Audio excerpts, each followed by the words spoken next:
nanya. Oke, Bang, mungkin melihat adanya revisi dari RUU Pilkada nih, Bang. Mungkin Abang sebagai praktisi hukum menanggapi hal tersebut seperti apa, Bang? Ya, terkait revisi Undang-Undang Pilkada yang dilakukan oleh MK sehingga menghasilkan putusan nomor 60, sebenarnya nggak disoal, karena MK sendiri kan memang memiliki kewenangan ya, untuk memutus atau istilahnya merevisi atau merubah undang-undang, karena itu merupakan kewenangan Mahkamah Konstitusi ya, seperti itu. Hanya gitu loh, MK ini memutuskan ini pada kondisi yang tidak tepat, kondisi yang memang lagi panas-panasnya ya, lagi apa namanya, musim pilkada seperti itu gitu loh. Dan kenapa gitu loh akhirnya menjadi ribut atau diributkan terkait putusan ini. Nah itulah gitu loh hancurnya hukum di negeri ini gitu. Karena hukum di negeri ini lebih dekat dengan kekuasaan, begitu sebaliknya kekuasaan lebih mendekatkan ke hukum. Hukum ini bisa dijadikan alat oleh kekuasaan ya, bahkan juga bisa dijadikan alat pelindung diri gitu bagi sebuah kekuasaan. Seperti itulah fenomena hukum di negeri ini ya. Ini bukan terjadi di saat sekarang ini saja ya. Dari dulu pun memang ini sudah terjadi. Cuma bisa kita lihat gitu loh, dominannya seperti apa. Implikasi hukum yang paling kuat dominannya adalah dengan kebijakan. Ya.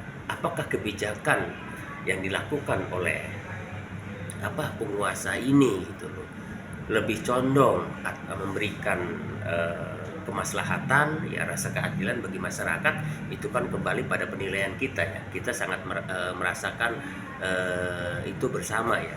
Kalau mulai dari pemerintahan siapa itu menjadi menjadi tolak ukur buat kita.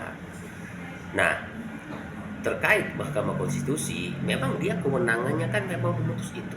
Begitu juga DPR. Kan semua produk undang-undang itu berasal dari DPR gitu, seperti itu. Ya. Nah, sekarang begitu dikeluarkan putusan ini oleh MK nomor 60 itu timbul pro kontra. Karena kenapa? Jelas dong, ya. Seperti saat ini kita lihat contoh beberapa partai sudah mendeklarasikan dengan nama Kim Plus. Ya, seperti itu. Nah, di sisi lain, putusan ini juga jelas ya, kalau putusan ini digunakan itu akan merugikan mereka. Ya. Karena dalam putusan MK ini salah satunya adalah merevisi ya terkait Undang-Undang Pilkada pasal 40 ayat 1 ya, yang awalnya mensyaratkan setiap pemilihan pilkada ya, gubernur itu istilahnya minimal itu 20% ya, atau 25% dari total suara kemenangan saat itu ya. Nah sekarang dirubah sampai kalau tidak salah 7,5%, bahkan 6,5%. Artinya gitu loh, PDIP pun itu bisa mengusung partainya sendiri. Bahkan misalnya partai lain pun bisa, Demokrat segala macam itu bisa. Apa ruginya? Kim Plus bisa pecah loh. Contoh Ridwan Kamil yang sudah diusung, itu kan hanya baru diusung, baru kontrak politik, belum didaftarkan, itu bisa aja bubar, bisa aja timbul calon lain. Itu yang dikhawatirkan, kenapa pada akhirnya ini ribut kembali ke DPR agar putusan MK itu ditolak atau direvisi kembali, seperti itu. Nah di sisi lain ada juga kan anak penguasa yang rencananya mencalonkan pilkada gubernur Jawa Tengah kan, seperti itu. Nah putusan MK ini jelas gitu loh berbeda dengan undang-undang pilkada yang mensyaratkan bahwa calon gubernur itu berusia 30 tahun dihitung sejak pelantikan. Ya, sedangkan putusan MK itu dihitung pada saat dia mendaftar. Kalau ini pada saat dia mendaftar, misalnya masih 29 tahun setengah atau sekian, ya, itu artinya nggak bisa gugur, ya nggak? Tapi kalau dihitung dari pelantikan, 29 tahun setengah misalnya daftar, 6 bulan kemudian dilantik, masuk dong. Nah, itulah yang menjadi yang diributkan saat ini. Itu kan lebih bernuansa politik, saya pikir gitu loh, ketimbang buat kemaslahatan kita gitu. Oke, Bang, artinya berarti memang Sangat itu. Nah makanya saya ulangi tadi, saya bilang itulah gitu loh, rusaknya bila hukum itu lebih dekat dengan penguasa. Ya, terkait dinasti politik, terkait apa, kita bisa nilai sendiri. Hampir kepentingan itu arahnya ke sana. Kita yakin kalau nggak ada kepentingan politik, masalah perbedaan penetapan usia itu tidak menjadi soal. Gitu.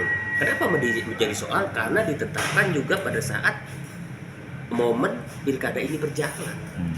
Seperti itu gitu loh. Ya enggak? Jadi kalau masalah dinasti bisa dinilai sendirilah seperti apa gitu.